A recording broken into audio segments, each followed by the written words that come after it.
next questions come from Gabriella. So Gabriella's question here is, can you please give your input on NDIS? So NDIS is National Disability and Insurance Scheme, needs and growth in Queensland for the next 5 years.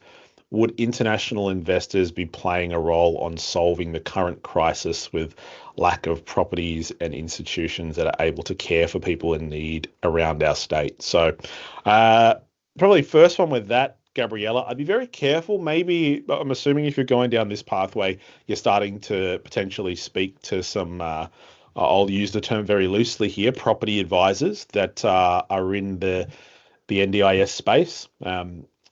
There are certain segments out there that there's a bit of an oversupply concerns coming through because there's considerable grants that are given to across these building of these new homes. And just like anything with builders, if there is a dollar to be made, they will pile in. So there's more than those issues you need to be worried about when it comes to NDIS homes. In terms of the foreign investor space, foreign investors make up a very small portion. There is a question later that across the market, they may be pushed into more home buyers later in the year as well. But I wouldn't really be too concerned about the international buyers in terms of the NDIS space. It's just something to be more so aware of what happens with these NDIS homes. Now, the NDIS scheme in itself from a social cause is fantastic, and I'm not here to, I guess, poke any holes into that.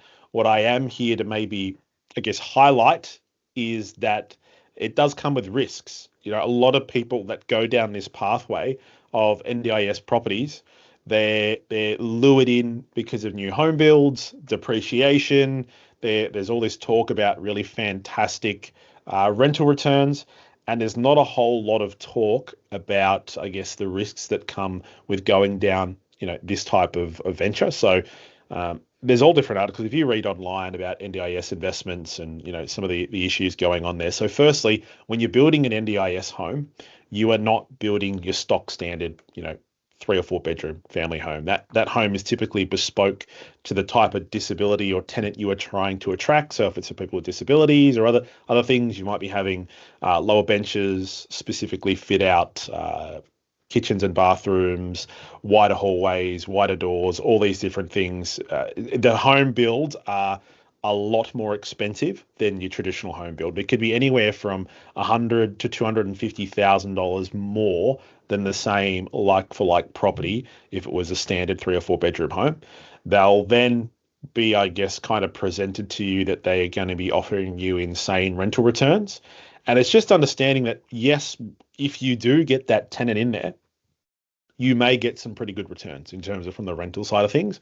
But understanding too, and as this article and many more online go through, there can be very long vacancy periods when you go down this build. It's not a guarantee that when you sign that contract, there'll be somebody ready to move into your property straight away. This article and many other articles you read online, they talk about 6 to 9 months wait to get somebody in there. The other things you need to be aware of is that you aren't just attracting the most perfect tenant. They have special requirements and needs, and they, wear and tear, I guess destruction, all these kind of things have been reported to happen in these types of properties a lot more frequently than the standard 3 or 4 bedroom home. So risks are associated with going down this pathway. The other thing to remember as well, in terms of capital growth, like when a valuer is going to come through, they need to see comparables and they really need to justify where that spend is going. He's not going to see any real benefit or any extra, I guess, value added to your property just because you've had to get everything custom made to make that home. And he's just going to compare like for like or as like for like properties that he can find nearby. Now, if you've overcapitalized on that property, which you guaranteeingly will have done to do that at the beginning, you might be $100,000 to $200,000 more, if not more, than the average homes nearby.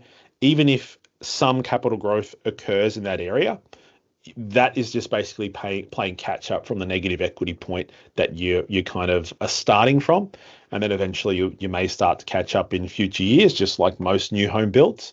But I mean, look, there's going to be some returns there for people who are willing to take the risk, but just understand that there are risks involved, and we're talking about a perfect case scenario. So don't go out there buying these type of properties, running everything with 100 or 95% occupancy rate, and all of these positive things. You need to be kind of peeling back and understanding that that is unlikely to be the case, and you'd really want to do your homework about, is that area you're potentially looking to build this property in, is it really in such a shortage of supply? I wouldn't just be taking the builder slash property advisor's word that that is the case. So it's more of a buyer beware on that one. But thank you for flicking that one through.